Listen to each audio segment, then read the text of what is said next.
வணக்கம். தமிழ் வெற்றிலை சமையலுக்குள்ளே போகலாம் வாங்க.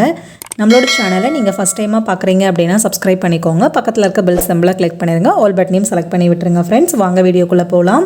இன்றைக்கி நம்ம ஹெல்த்தியான பொட்டுக்கடலை வச்சு லட்டு பண்ண போகிறோம். அதுக்கு ஒரு பேன் நல்லா ஹீட் பண்ணிக்கோங்க. 1.5 கப் அளவு நான் பொட்டுக்கடலை எடுத்திருக்கேன். இது நீங்கள் கப்போ கிண்ணமோ எதுவோ நீங்கள் ஃபஸ்ட்டு எதில் பொட்டுக்கடலை அளந்தீங்களோ அது வரைக்கும் தான் லாஸ்ட் வரையிலும் நீங்கள் மெஷர் பண்ணுற மாதிரி இருக்கும்.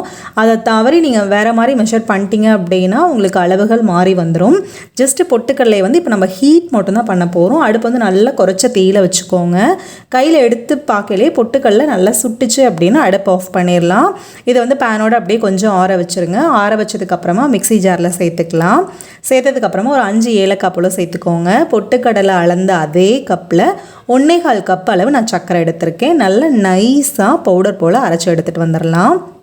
எனக்கு 1.25 கப் அளவு சர்க்கரை கொஞ்சம் இனிப்பு கொஞ்சம் கூடுதலாக இருந்தது. நீங்கள் விருப்பப்பட்டால் இதே அளவு வச்சுக்கோங்க, இல்லை அப்படின்னா குறைச்சி வச்சுக்கோங்க. ஓகேங்களா?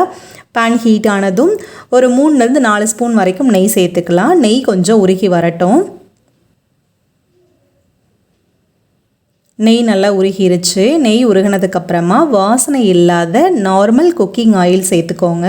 அது ஹீட் ஆனதுக்கப்புறமா கொஞ்சம் போல் பாதாமை குட்டி குட்டி பீசஸாக கட் பண்ணியிருக்கேன். அது சேர்த்ததுக்கப்புறமா கொஞ்சம் முந்திரியை குட்டி குட்டி பீசஸாக கட் பண்ணியிருக்கேன். இது ரெண்டையும் நம்ம நல்லா ரோஸ்ட் பண்ணிக்கலாம். கொஞ்சம் கலர் மாறி வர்ற வரைக்கும் நல்லா குறைச்ச தீயிலே வச்சு நல்லா வறுத்து விட்டுருங்க. அதுக்கப்புறம் கொஞ்சம் காஞ்ச திராட்சையும் நான் சேர்த்துருக்கேன்.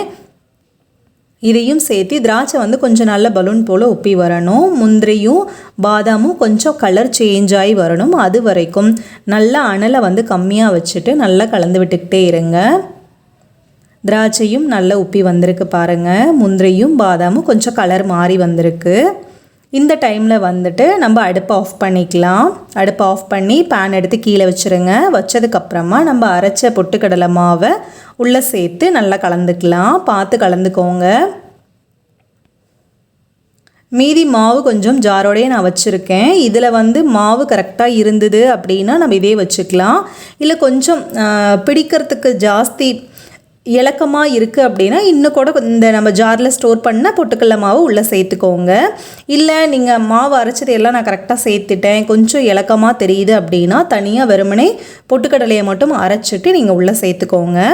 இது கை பொறுக்கிற அளவுக்கு சூட்டில் இருக்கையில் தான் நம்ம பிசைய முடியும். இப்போ கொஞ்சம் சூடாக இருக்குது, அதனால் ஆறட்டும். ஆறினதுக்கப்புறமா வெதுவெதுப்பான சூடு, அதாவது கை பொறுக்கிற அளவு வெதுவெதுப்பான சூடு இருக்கும் இல்லைங்களா, அந்தளவு சூட்டில் ஃபஸ்ட்டு இந்த போல் கட்டிகள் இல்லாமல் நல்லா உடச்சி விட்டுருங்க. நல்லா உடச்சி விட்டதுக்கப்புறமா நம்ம பிடிக்க ஆரம்பிச்சிருவோம். நெய் நான் கொஞ்சம் எடுத்து வச்சுருக்கேன். தொட்டு உருண்டை பிடிக்கிறதுக்காக நெய் மட்டும் எடுத்து வச்சுருக்கேன். நான் உருண்டை பிடிச்சதுக்கப்புறமா நெய் லைட்டாக கையில் தொட்டுட்டு மேலே அந்த கோட்டிங் கொடுத்துக்கோங்க. அப்போ தான் உருண்டை பிடிச்சது உதிர்ந்து போகாமல் இருக்கும். நல்லா இறுக்கமாக ஒரே ஈவனான உருண்டையாக நமக்கு கிடைக்கும். இது நல்லா உருண்டை பிடிச்சதுக்கப்புறமா வேறு ஒரு பிளேட்டில் வச்சுக்கோங்க. பாருங்கள், ரொம்ப சூப்பராக அழகாக வந்திருக்கு.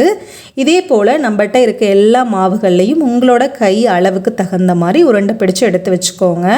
ஒரு ஏர்டைப் பவுலில் போட்டு ஸ்டோர் பண்ணிட்டீங்க அப்படின்னா குழந்தைங்க ஸ்கூல்லேருந்து வந்தோடனே பசிக்குதுன்னு கேட்டாங்க அப்படின்னா இந்த ஹெல்த்தியான பொட்டுக்கடலை லட்டுவை நீங்கள் கொடுங்க. செஞ்சு ஆல்ரெடி டப்பாவில் போட்டு வச்சிட்டிங்க அப்படின்னா அவங்களுக்கு எப்பெல்லாம் தோணுதோ அப்போல்லாம் எடுத்து சாப்பிட்டுப்பாங்க.